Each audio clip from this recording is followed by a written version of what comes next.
లెక్కల్లో లేని కలెక్షన్స్, అధిక ఆస్తులు, ఐటీ ఎగవేతలు లాంటి ఆరోపణలతో ఇటీవల సినీ నిర్మాతలపై సెంట్రల్ ఇన్కమ్ ట్యాక్స్ అధికారులు రంగంలోకి దిగిన విషయం తెలిసిందే.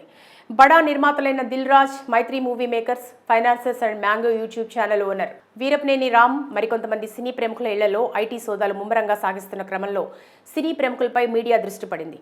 దిల్ రాజ్ మాత్రం సమక్షంలోనే నిన్న ఉదయం 6 గంటల నుంచి స్టార్ట్ అయినటువంటి ఐటీ సోదాలు.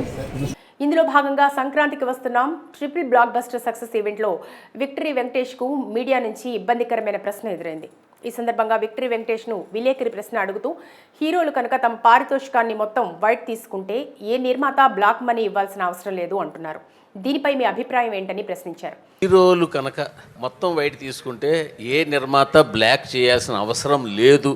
దీనికి వెంకటేష్ తన స్టైల్లో సమాధానం ఇస్తూ తాను నటించే సినిమాలకు పారితోషికాన్ని పూర్తిగా వైట్లోనే ఆదాయపు పన్ను లెక్కల్లో చూపించే డబ్బును తీసుకుంటానని హీరో వెంకటేష్ వెల్లడించారు. నేను మిగతా ఒపీనియన్ నాకు తెలియదు కదా, నేను ఫుల్ వైట్ అయిపోయింది. అలాగే వెంకటేష్ విలేకరులతో మాట్లాడుతూ ఐటీ సోదాలపై స్పందించారు. ఇండస్ట్రీలోని ప్రముఖుల మీద ఐటీ రేట్స్ జరుగుతున్నాయని అంటున్నారు. మిగతా హీరోలు పారితోషికం ఎలా తీసుకుంటారనేది నాకు తెలియదు. నేను మాత్రం పారితోషికం మొత్తం వైట్లో తీసుకుంటా. అయినా నేను తీసుకునేదే తక్కువ, అది కూడా ఆఫీస్లో నేరుగా తీసుకుంటా అని సరదాగా నవ్వుతూ స్పష్టం చేశారు. వైట్లో వైట్ తీసుకునేది ఇంతే, నేను ఎక్కువ లేదు.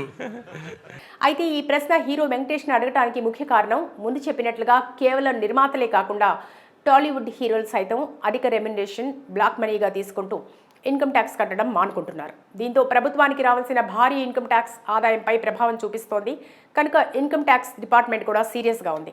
పాన్ ఇండియా సినిమాలకు 100 కోట్ల బడ్జెట్, భారీ బడ్జెట్ సినిమాలకు అసలు పెట్టుబడి ఎలా వస్తుంది?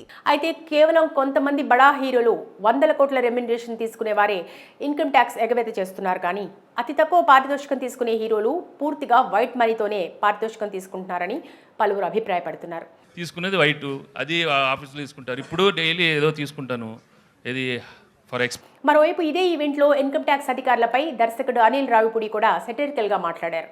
మేం మా సినిమాకు సంక్రాంతికి వస్తున్నామని పేరు పెట్టామని, ఐటీ అధికారులు కూడా గట్టిగా ఫిక్స్ అయ్యారేమో, మేం కూడా సంక్రాంతికి వస్తున్నామంటూ సోదాలు మొదలుపెట్టారు అంటూ సరదాగా వ్యాఖ్యానించారు. అంటే సంక్రాంతికి వస్తున్నామని చెప్పి మేము టైటిల్ పెట్టాం కదా, వాళ్ళు కూడా గట్టిగా ఫిక్స్ అయినట్టుంది, మేము సంక్రాంతికి వస్తున్నాం అని చెప్పి వచ్చేసారు వాళ్ళు కూడా. 2-3 ఏళ్లకు ఒకసారి సినిమా పరిశ్రమపై, వ్యాపార సంస్థలపై ఐటీ సోదాలు జరగటం మామూలేనని పేర్కొన్నారు. తన ఇంట్లో ఎలాంటి సోదాలు జరగలేదని తెలిపారు. మా నిర్మాత దిల్ రాజ్ బాధపడటం లేదు. మేము వచ్చినా రాకపోయినా సినిమా ప్రమోషన్స్ ఆపొద్దు, ఈ సినిమా విజయాన్ని ప్రజల మధ్యన వేడుక చేసుకోవాలని చెప్పారని తెలిపారు. 2 ఏళ్ళకి ఒకసారి 3 ఏళ్ళకి ఒకసారి ఇండస్ట్రీ మీద కానీ బిజినెస్ సర్కిల్స్లో కానీ ఐటీ రేట్స్ జరగడం సర్వసాధారణం. ఇక సినీ ప్రముఖుల ఇళ్లు, కార్యాలయాల్లో వరుసగా 3వ రోజు కూడా ఐటీ సోదాలు కొనసాగాయి. దిల్ రాజ్ కుమార్తె హన్సితారెడ్డి, వ్యాపార భాగస్వామి శిరీష్ ఇళ్లు, కార్యాలయాల్లో సోదాలు జరిగాయి. కొన్ని కీలక పత్రాలు తీసుకెళ్లారని సమాచారం.